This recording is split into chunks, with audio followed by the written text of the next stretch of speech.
నేనేం చేసామంటే ఇదివరకు చిన్నప్పుడు ఉన్నప్పుడు ఇంటర్ టైంలో ఉన్నప్పుడు నాకు పాకెట్ మనీ ఇచ్చేవాళ్ళు ఇంట్లో. 20 రూపీస్ ఇస్తే 10 రూపీస్ దాచిపెట్టుకునేవాడిని. 10 రూపీస్ దాచిపెట్టుకుని ఏం చేసింది తెలుసా? 10 రూపీస్ దాచిపెట్టుకొని సండే రాగానే చర్చ్కి వెళ్ళి పిల్లలకి ఇచ్చేవాడిని. ఎవరికి ఇచ్చాను? పిల్లలకి ఇచ్చా.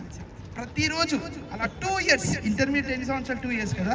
2 ఇయర్స్ అలా చేసి నాకు ఇష్టం చాలా చేయాలని ఇష్టంతో చేశా. దేవుడు ఏం చేసేది తెలుసా? నాకు బ్లెస్ చేసి, ఎలా బ్లెస్ చేసి తెలుసా? బీటెక్ రూపాయి కట్టకుండా చదివా. రూపాయి కూడా కట్టలేదు తెలుసా? ఎందుకు? నాకు దేవుడు ఇస్తాను చేయలేదు, నేను ఇష్టంగా చేశాను.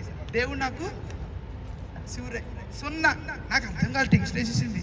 సో దేవుడికి మనకి ఇష్టంగా చేస్తే ఏమవుతుంది? దేవుడు డబల్ చేస్తాడు కదా. మీకు అర్థం అవడం కోసం చెప్పాను. ఇప్పుడు సో నేను ఇష్టంగా చేశా. ఎవరిని వేస్తారా? రా నువ్వు రా, అభిరామ్ రా.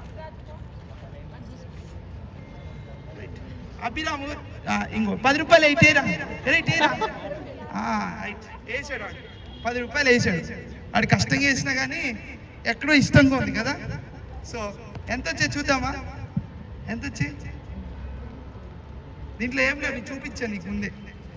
డబ్బులు ఏం లేవు కానీ ఎంత 20 రూపీస్. ఇది ఫేకా? ఇది ఒకవేళ మ్యాజిక్ ఫేక్ అయినా కానీ నా లైఫ్లో జరిగిందిగా, నా లైఫ్లో జరిగింది కదా. ఇది అబద్ధం అయితే కదా. కాబట్టి దేవుడికి మనం ఏదైనా ఇష్టంగా ఇస్తే దేవుడు పక్కా మనని అందరిని ఏం చేస్తాడు? బ్లెస్ చేస్తాడు.